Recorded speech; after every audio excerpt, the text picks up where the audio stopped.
17 ans de circonscription. Comment s'organise la journée? Le matin, dans une commune, j'étais dans ce matin à Tourtour, où j'ai rencontré d'abord les élus municipaux de Tourtour pour faire le point des dossiers en cours à Tourtour. Ensuite, des rendez-vous avec les concitoyens en mairie de Tourtour. Entre midi et 2, je profite toujours de ce laps de temps, certes, pour se restaurer. On est bien français. Tout se passe autour d'une table et d'un bon plat, mais aussi avec les élus d'une deuxième commune. J'ai donc déjeuné à midi avec les élus de Villecroze pour qu'on parle des problématiques de Villecroze. Cet après-midi à Salerne, où donc j'ai rencontré les concitoyens qui avaient pris rendez-vous avec moi. Et à chaque fois, systématiquement, je souhaite terminer ces journées. Après mes rencontres avec les concitoyens, je souhaite terminer ces journées avec mes amis, ceux qui ont toujours été là dans les moments joyeux, comme quelquefois dans les moments les plus difficiles. Et je crois que je vous dois, à vous, ces explications sur à la fois mon travail, mais aussi sur les difficultés que nous pouvons rencontrer. Et les difficultés que nous rencontrons, d'abord je veux saluer à mon tour, mais je dois dire monsieur le maire et monsieur le président de la communauté de communes, mais c'est tellement devenu un copain fidèle, vraiment fidèle, que je le cite même plus en tant qu'élu. Et pourtant, nous avons donc Jean Bassy, monsieur le maire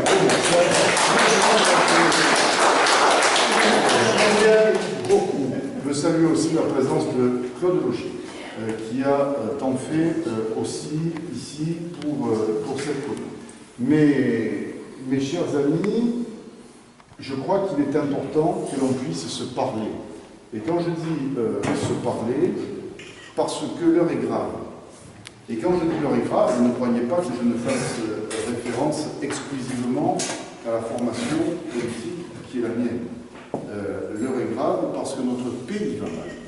Notre pays va très mal.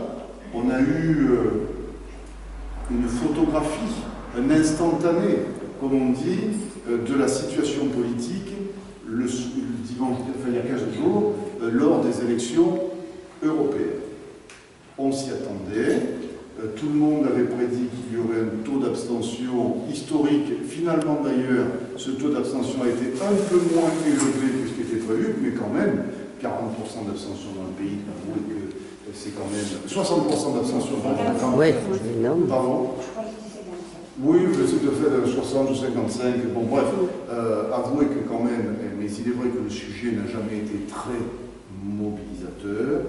Et en plus de ça, aujourd'hui, pour nos concitoyens qui affrontent une crise économique et sociale terrible, s'occuper ou parler de Bruxelles, ça leur paraît tellement surréaliste, ça leur paraît tellement loin qu'il y a du désintérêt.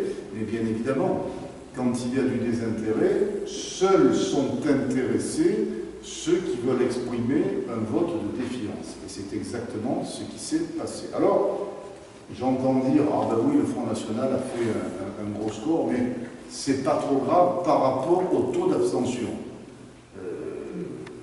Je ne suis pas tout à fait dans cette optique. Je ne suis pas tout à fait dans cette optique, surtout lorsque l'on voit, d'abord, alors c'est vrai que la progression en nombre de voix par rapport aux élections européennes d'il y a 5 années, la progression en nombre de voix, elle est très faible.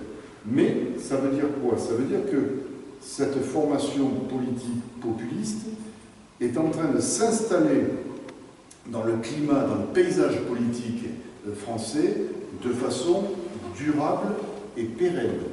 De temps en temps, on avait un peu des soubresauts en fonction de l'actualité, et on voyait qu'il y avait des votes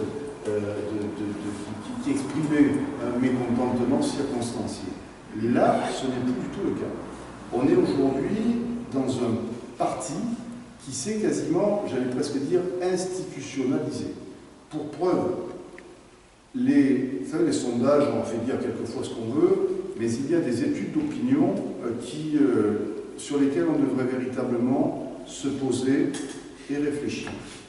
Quand on a aujourd'hui 30% de la jeunesse qui vote pour la première fois, qui vote Front National, on devrait se poser la question. De tout temps, la jeunesse, quand elle s'est exprimée pour la première fois à des élections, c'était plutôt des votes utopiques, peace and love, on vote facilement à gauche parce qu'on a des idées très généreuses, parce qu'on pense que c'était plutôt ça jusqu'à présent. Là, il y a eu une bascule totale. Quand un jeune sur trois qui vote pour la première fois donc se dit « je vais voter Front National et rien ne me fera dévier de ce vote », on a de quoi se poser des questions. Ça veut dire que les jeunes expriment tout de suite, alors qu'ils ont à peine le droit de voter, ils expriment tout de suite une forme de mécontentement radicalisé. Et cette forme de mécontentement radicalisé, c'est une forme aussi qui doit nous interpeller, parce qu'en clair, ça veut dire « je ne vous fais plus confiance à vous ». Du parti social, enfin des partis républicains, qu'on appelle dits républicains, le PS, l'UMP, je ne vous fais plus confiance. Je vote pour la première fois et déjà, je ne vous fais pas confiance. C'est déjà un rejet du système. Et ça doit vraiment nous interpeller. Deuxième élément, lorsque 43% des ouvriers votent pour le Front National. Ça aussi, ça doit nous interpeller. Ça veut dire que, désormais, le Parti socialiste n'est plus le parti du progrès, le parti des ouvriers, mais ça veut dire qu'il a complètement laissé filer les choses au Front National. Et de fait, on va arriver à toutes les élections avec un score du Front National qui va être tellement important qu'aujourd'hui, alors que nos institutions, et ça c'est le vrai problème qui en découle derrière, alors que les institutions de la République, celle de la 5e Constitution qui a été voulue par le général de Gaulle, elles ont été faites, ces institutions, par l'idée que se faisait le général de Gaulle de ce que devait être l'administration d'un pays. Un pays, un chef. Et pour arriver à ce chef, le général de Gaulle avait bâti les institutions sur deux piliers, une majorité forte autour d'un homme, le patron, le président de la République, et une opposition tout aussi forte. Un pilier sur deux jambes. Or aujourd'hui, on est sur trois jambes. Et ça, personne n'a jamais appris à marcher sur trois jambes, surtout quand les pantalons ils sont faits pour deux jambes. Et nous avons nos institutions dans notre pays qui sont faites pour deux grandes formations. C'est pour ça qu'on a un système majoritaire à deux tours, qui fait qu'au deuxième tour, on retrouve les deux candidats qui ont le plus de voix, notamment pour les élections présidentielles. Et là, ça modifie complètement le système institutionnel. Parce que, encore une fois, notre Constitution n'est pas faite pour qu'il y ait trois grands partis qui sont à peu près égaux. Donc ça pose un véritable problème de fond. Il nous faut aujourd'hui avoir cette réflexion et voir comment on va pouvoir continuer, parce que ça va être durable cette histoire. Moi je ne suis pas là pour vous raconter des salades, vous connaissez un peu mon franc-parler, je suis là pour essayer de tracer des perspectives. Et aujourd'hui, j'entends les gens qui disent « oh, ça va durer encore quelques temps, là, le Front National, et puis après ça va se régler. » Je ne suis pas convaincu de ça.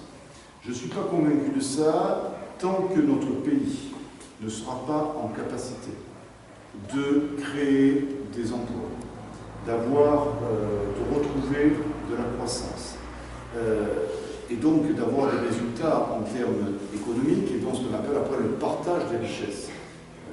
Vous savez, quand une économie elle tourne à plein, ça veut dire que l'on crée des emplois, d'une part, et puis ça veut dire aussi être en capacité éventuellement d'augmenter les salaires, parce qu'il y a presque du plein emploi, etc. C'est la redistribution de richesse.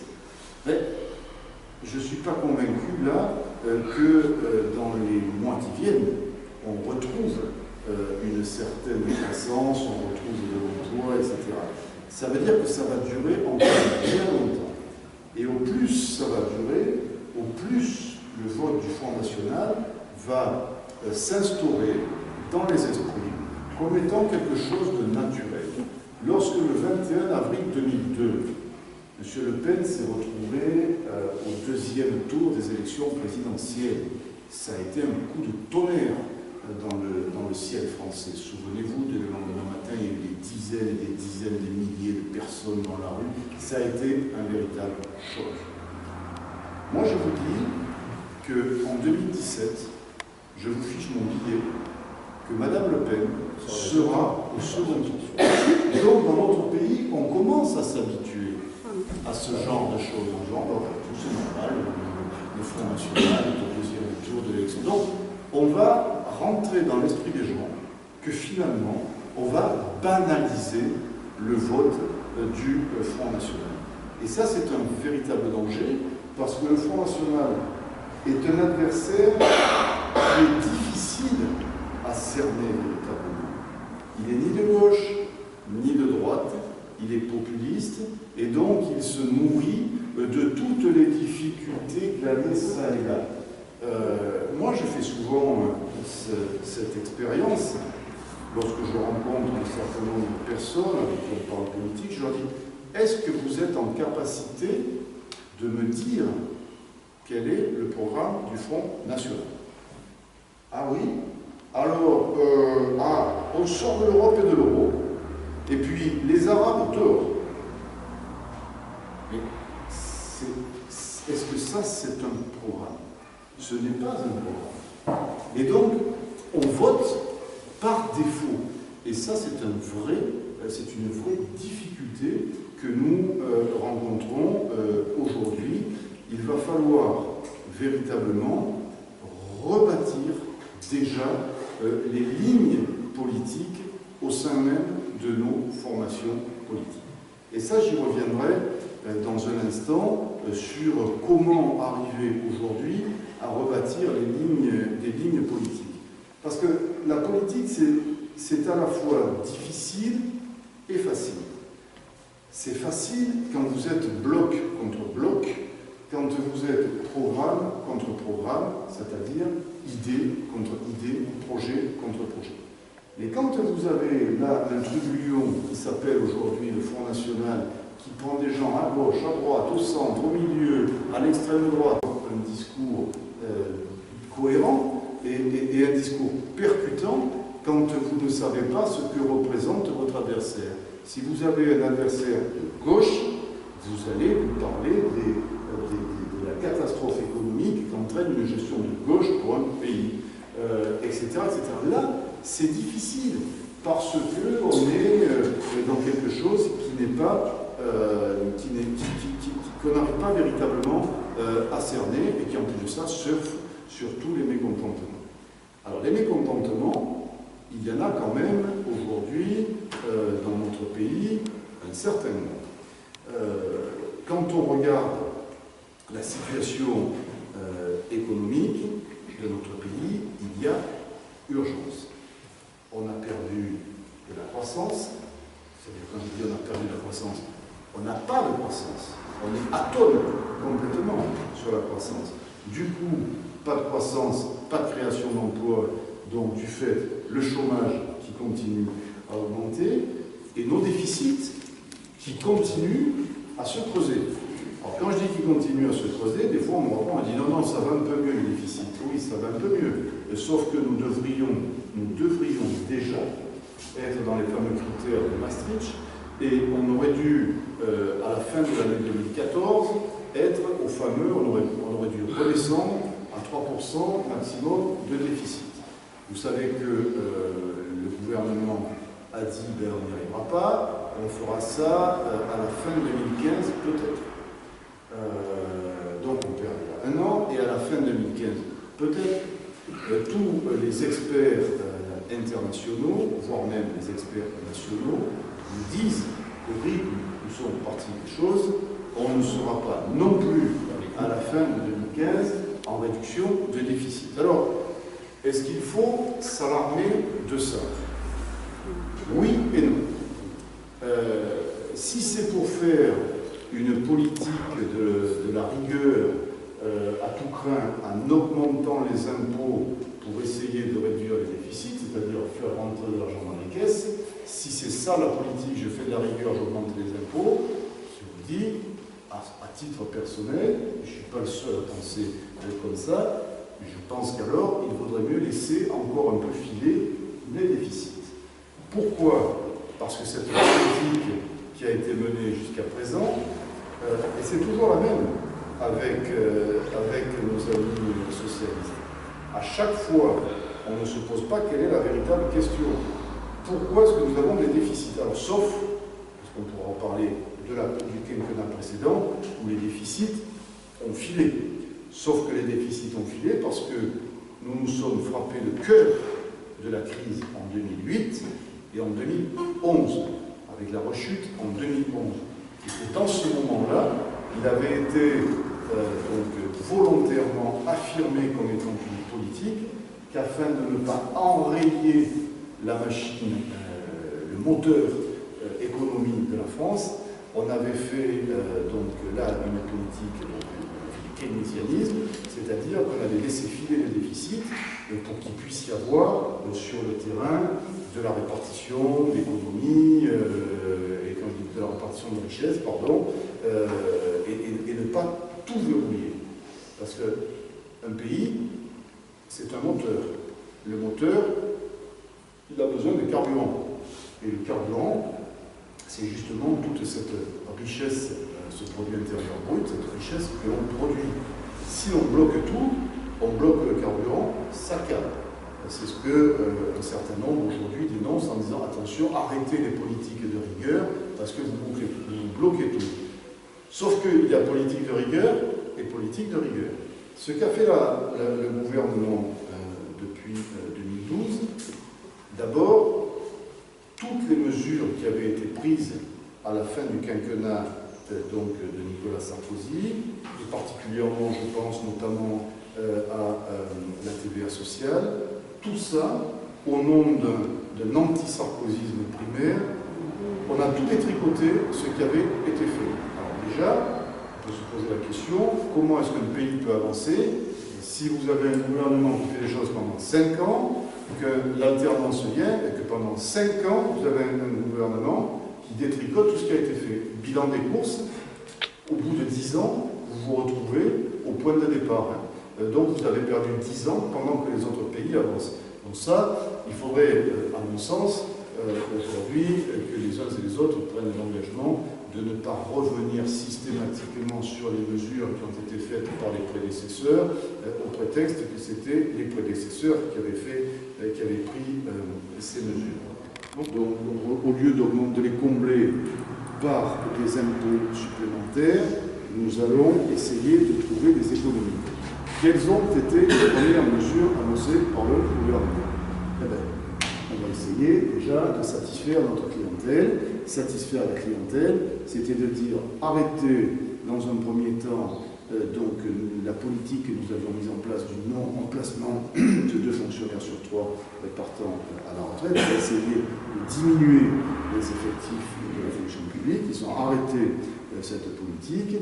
Comme si ça ne suffisait pas, ils ont dit « Ah ben oui, ben il faut 60 000 enseignants supplémentaires, donc une charge supplémentaire donc de 60 000. » C'est-à-dire que toutes les économies d'effectifs qui avaient été faites dans le mandat précédent, c'était environ 60 000.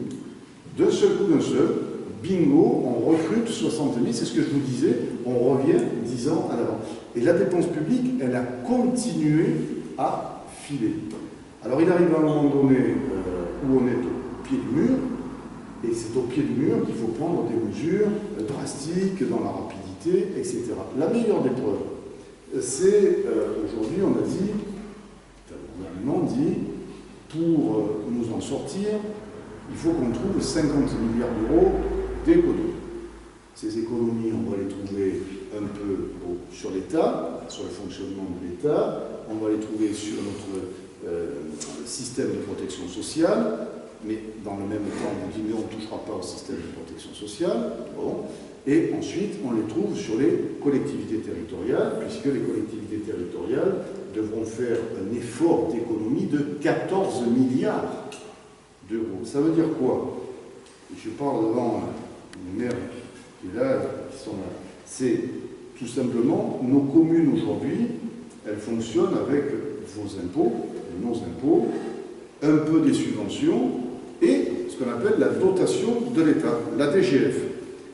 Depuis des années, et ça a commencé déjà sous le mandat de Nicolas Sarkozy, comme tout le monde devait faire un peu des efforts, la DGF, la dotation qui est donnée par l'État aux communes, elle a baissé.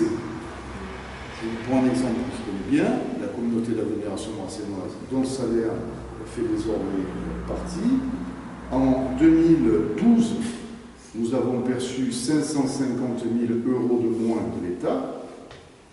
En 2013, 550 000 euros en moins. C'est-à-dire que sur 2 exercices budgétaires, j'ai perdu 1 100 000 euros.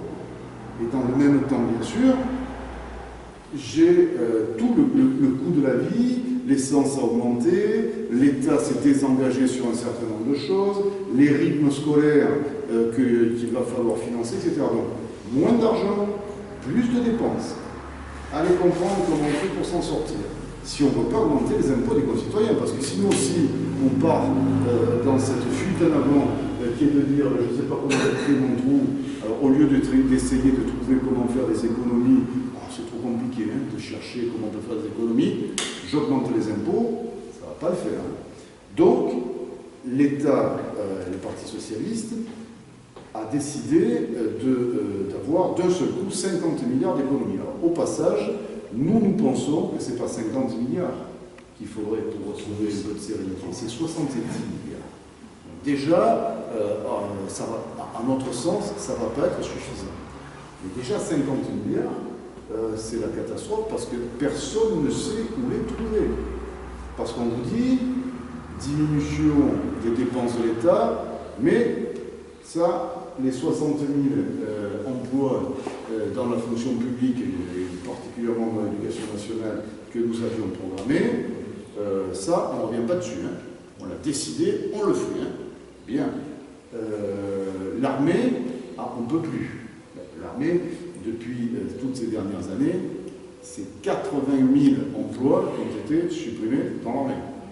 C'est le plus grand mouvement de réduction des effectifs que l'on ait jamais rencontré.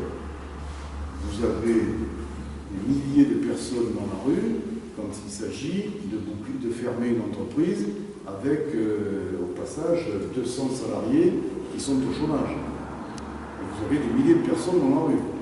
Là, c'est ni vu ni connu. On a supprimé 80 000 emplois dans l'armée et personne n'a jamais rien dit.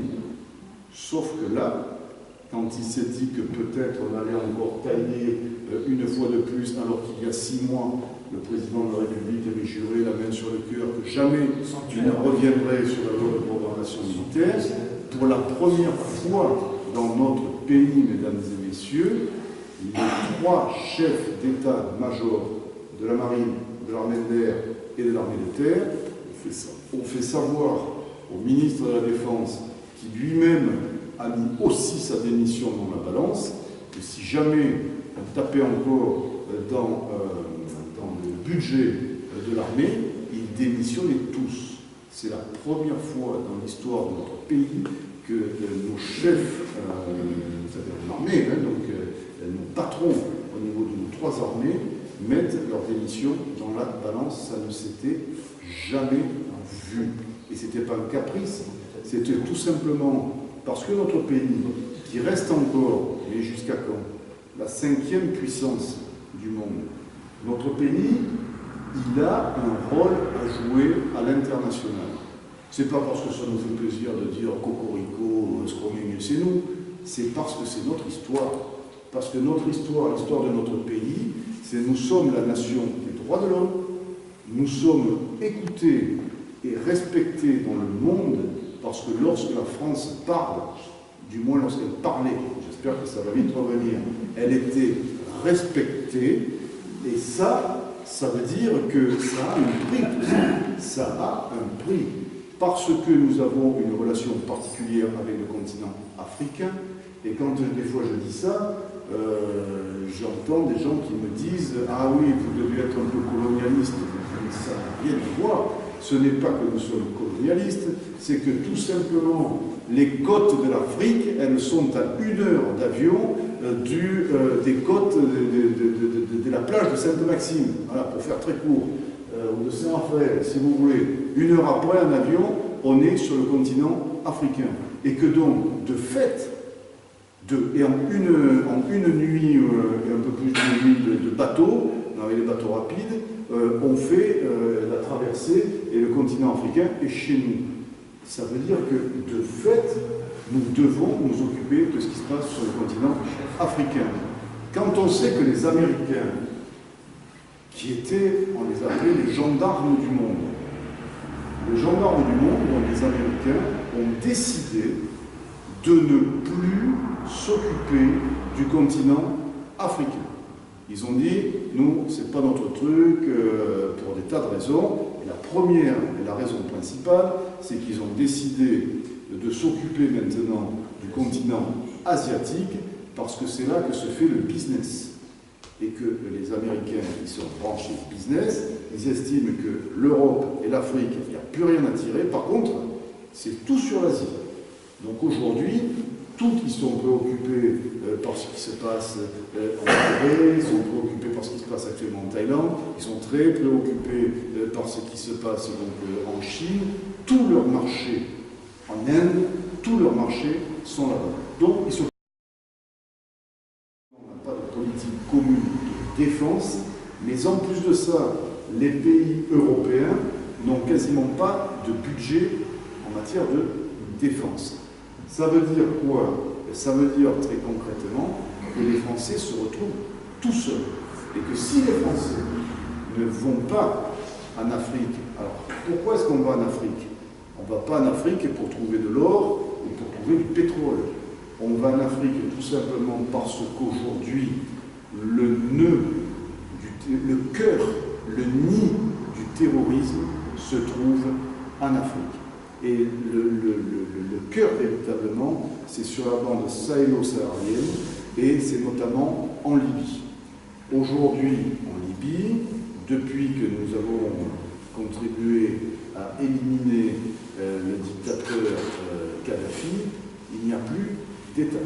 C'est un immense trou noir, la Libye, dans lequel rentrent, sortent les groupuscules terroristes, se réarment, etc., etc. Et sur la bande sahélo-saharienne, c'est là où passe, je ne voudrais pas vous dire de bêtises, mais de mémoire, c'est quelque chose comme 1300 milliards, je ne sais plus si c'est 1300, 1800 milliards de trafic de drogue qui passent par an sur la bande sahélo-saharienne. Vous voyez ce que ça représente, tout ça. Et le terreau du terrorisme. On ne peut pas laisser, puisque nous sommes les seuls à y aller. Si nous n'y allons pas, personne ne va y aller. Et pour nos intérêts vitaux, parce qu'encore une fois c'est à 1 heure donc, de chez nous, pour nos intérêts vitaux, il nous faut y aller et lutter contre les forces terroristes qui sont dans ce pays. Alors vous imaginez bien que ces militaires aujourd'hui, qui sont menés à cause des choix idéologiques, disons-le, donc du gouvernement, à cause de ces choix idéologiques, nous sommes dans une impasse budgétaire et personne ne sait aujourd'hui où on va trouver ces 50 milliards, ces fameux 50 milliards. Alors on dit, et oui, à juste titre, notre pays a besoin de se réformer. C'est vrai, notre pays a besoin de se réformer. Parce que depuis des années, on invente un certain nombre de choses, on bidouille un certain nombre de trucs qui sont plutôt bien. L'intercommunalité, mon cher Jean, ça marche plutôt très bien. Aujourd'hui, il n'y a plus de budget. On a 36 700 communes. Donc 36 700 communes, moi je vous donne mon sentiment. Quand j'entends dire les Français qui disent il faut supprimer des communes, il faut fusionner des communes, je dis attention, c'est notre histoire, c'est notre pays. Depuis que la France est France, nous avons des villages avec une mairie, un clocher d'église et une école. C'est notre histoire. Et c'est ça qui fait véritablement notre nation. C'est ça qui fait la cohésion sociale dans notre nation. C'est dans les communes que la démocratie s'exprime le mieux. Les hommes politiques sont tous vilipendés, sauf les maires, qui résistent beaucoup mieux. La participation aux élections municipales est à près de 80%. Donc, ne détruisons pas ce qui marche. Ne détruisons pas ce qui marche. Alors, plutôt que de toucher aux communes là où ça marche bien, donnons les moyens aux communes de mieux fonctionner, et elles peuvent mieux fonctionner si elles se regroupent à quelques-unes et elles portent des projets ensemble. Ça s'appelle l'intercommunalité. On a inventé l'intercommunalité, les régions, les départements, on a empilé un certain nombre de choses sans se poser la question une fois, de dire mais peut-être que là maintenant, avec tout ce qu'on a, on pourrait peut-être supprimer des institutions ou aménager des institutions. Et on se dit en plus, tiens, ça ferait un peu moins de fonctionnaires, ça ferait un peu moins d'élus, ça ferait un peu moins de bâtiments, de fonctionnement, etc. Donc, ça ferait faire des économies à notre pays. Jusque-là, je dis d'accord. Et je suis même totalement d'accord. Je crois qu'il faut qu'on se pose et qu'on réfléchisse à notre organisation institutionnelle. Je dis que dans le même temps, depuis des années, on a touché aux institutions locales, mais que l'État, lui, ne s'est jamais réformé dans ses services. Exemple, la communauté d'agglomération, je connais bien, qui est la vôtre désormais. Cette communauté d'agglo, elle est traversée par 4 missions locales. Les missions locales sont des organismes d'État qui fonctionnent avec des subventions aussi des collectivités et qui s'occupent de l'insertion des jeunes. Insertion des jeunes, donc de l'emploi des jeunes. Et vous voyez l'état dans lequel se trouve notre pays au niveau de l'emploi. Comment voulez-vous que dans notre agglomération, qui comprend 4 missions locales, on puisse s'en sortir? Parce que 4 missions locales, ça veut dire 4 présidents ou présidentes, 4 directeurs ou directrices, chacun étant indépendant et menant la politique qu'il veut en matière d'insertion. Si vous avez sur le même territoire 4 missions locales qui décident d'avoir en matière de politique, d'emploi pour les jeunes, d'insertion pour les jeunes, qui décident d'avoir 4 axes d'action différents, comment voulez-vous qu'on puisse avoir une cohésion, une unité d'ensemble? C'est un exemple. Autre exemple, toujours sur la communauté d'Ago. Excusez-moi, je parle de la communauté d'Ago, mais comme c'est quelque chose que je connais, au moins j'illustre le propos. Mais ce que je dis là vaut pour les autres intercommunalités, bien évidemment. La communauté d'agglomération est partagée en 2 bassins d'emploi. Les bassins d'emploi, c'est quoi? Les bassins d'emploi, c'est ce qui nous permet de calculer mois par mois le taux de demandeurs d'emploi, mais aussi les statistiques. Dans l'industrie du bâtiment, c'est plutôt des personnes de sexe masculin de tel âge à tel âge. Bref, qui nous permet quand même de cerner et d'aller au plus près pour qu'après, lorsque nous avons des politiques à mettre en place, on ait les référentiels, on connaisse tout ça. 2 bassins d'emploi, notamment un qui est le bassin d'emploi Draguignan, Fréjus, Saint-Raphaël, Saint-Tropez. Mais quel lien y a-t-il entre un emploi à Draguignan et un emploi à Saint-Tropez ou un emploi à Fréjus ou Saint-Raphaël? C'est pas du tout les mêmes politiques, vous le comprenez bien. Du côté de Fréjus, Saint-Raphaël, Saint-Tropez, quand ils vont mener une politique d'emploi, ils vont plutôt axer sur le tourisme, voilà. Nous, à Draguignan, j'aimerais bien qu'on puisse axer sur le tourisme, mais c'est pas ça. Donc nous, on axe plutôt sur la fonction publique, on axe plutôt sur les métiers du tertiaire. Donc, mais quand je demande à Pôle emploi de me donner des statistiques précises sur la ville de Draguignan ou sur la communauté d'agglomération brassénoise, mais ils sont incapables de me les donner. Les chiffres qu'ils vont me donner, ce sont des chiffres qui correspondent à Fréjus-Saint-Raphaël. Voilà pourquoi, un jour, il y a quelques années, j'achète l'Express, et quelle n'est pas ma surprise, je découvre à la une de l'Express nationale, s'il vous plaît, emploi, la surprise Draguignan. Je dis, oh, qu'est-ce qu'on a fait? Et j'ouvre le truc et je vois l'enquête qui nous disait, bravo, Draguignan est le deuxième bassin d'emploi, tenez-vous bien, après la plateforme de Roissy-Charles de Gaulle, créateur d'emplois. Je vois le maire de l'époque, Max Piselli, et je lui dis, Max, tu as vu? Oh, c'est extraordinaire. Mais alors, ça serait donc notre politique qui fait qu'on a des emplois. Je dis, Max, on revient sur Terre, et je lui ai expliqué le truc. J'ai dit, mais c'est Saint-Tropez, Fréjus-Saint-Raphaël, qui ont tiré, grâce au tourisme, les créations d'emplois et les TPE. Et comme on parle du bassin d'emploi de Draguignan, voilà comment on peut.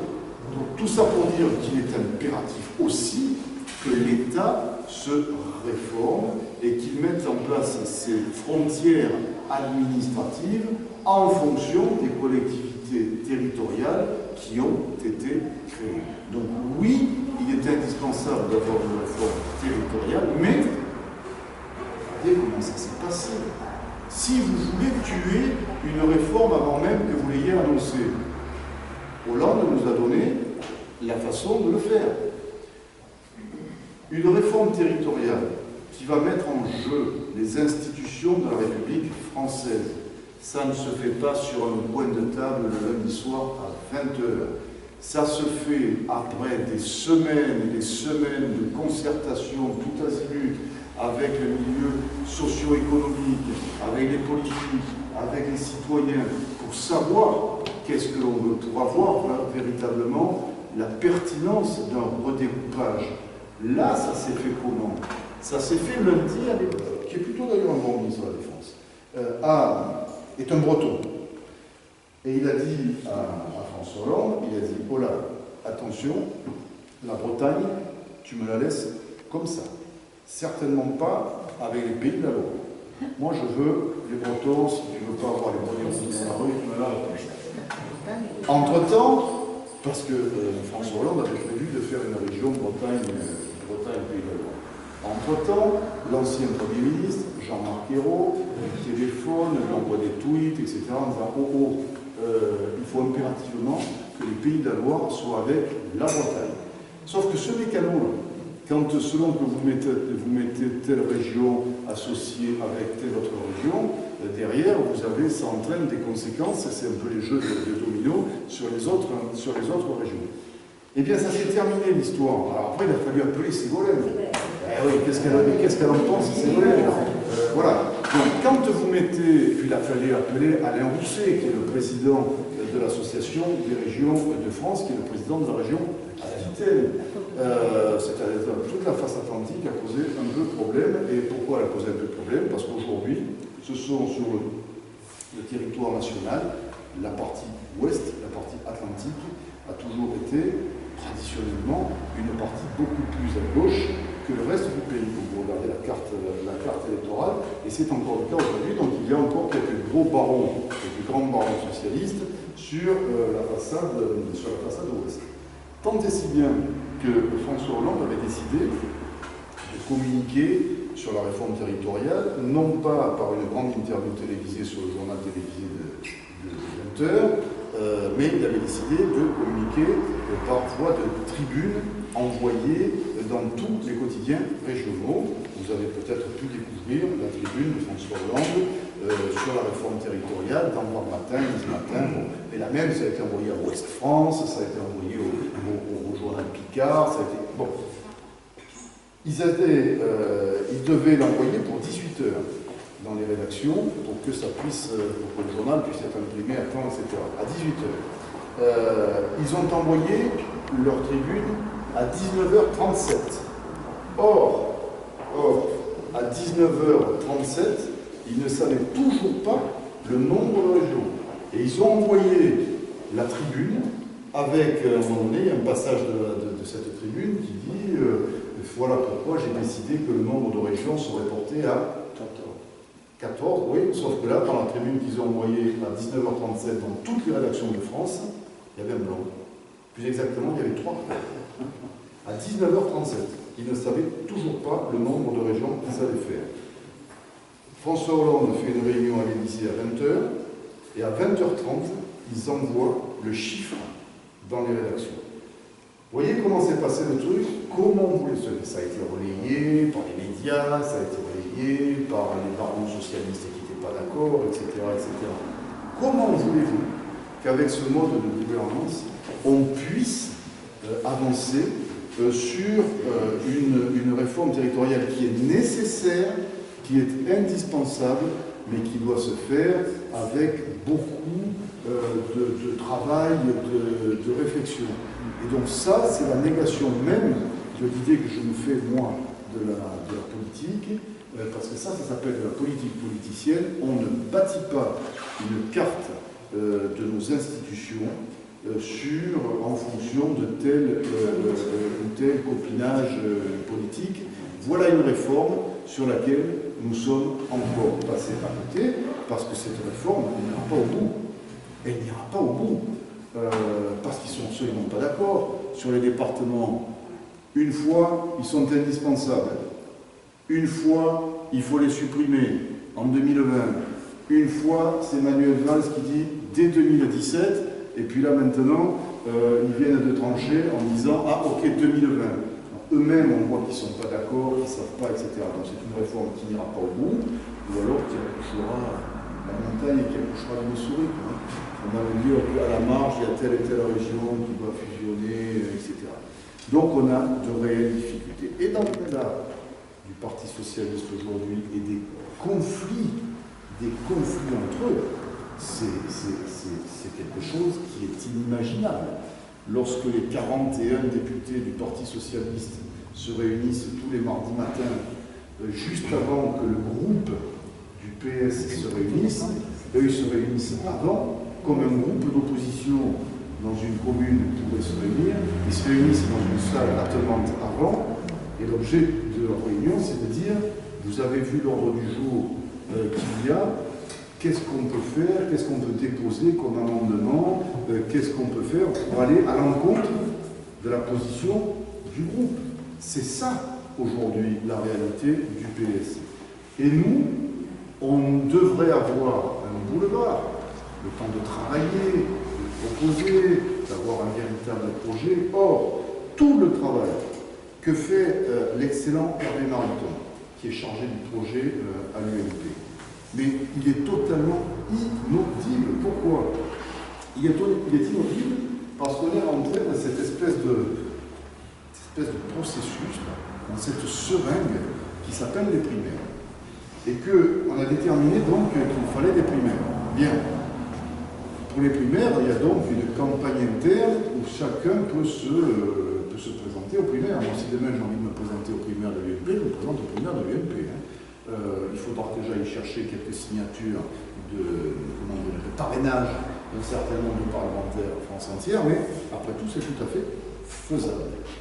Et comme on est rentré dans ce processus de primaire, et que les candidats à ces primaires, 7 ou 8, à l'heure où je vous parle, ces candidats aux primaires ont besoin de se faire remarquer, se faire repérer, pour que les militants votent pour eux.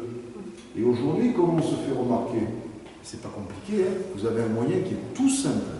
Ça s'appelle les chaînes d'information en continu. BFM, LCI, iTélé, Direct, je ne sais quoi, etc. Et donc, c'est pas compliqué. Pourquoi? Parce que ces journalistes-là, moi j'ai déjeuné avec eux à plusieurs reprises, et donc on a eu, et notamment avec PPDA aussi, on avait eu une réunion, on a travaillé avec eux sur le thème les chaînes d'information en continu modifient complètement le jeu politique aujourd'hui. Pourquoi? Parce que ces gens-là ont besoin, ces journalistes, ont besoin d'avoir des images, d'avoir des trucs à raconter. Vous vous rendez compte, toutes les 7 minutes, sur France Info notamment, vous avez, il y a un flash qui sort. Si vous avez toujours le même flash qui sort le matin 8h jusqu'au soir 20h, voyez un peu, vous ne faites pas de l'audimat.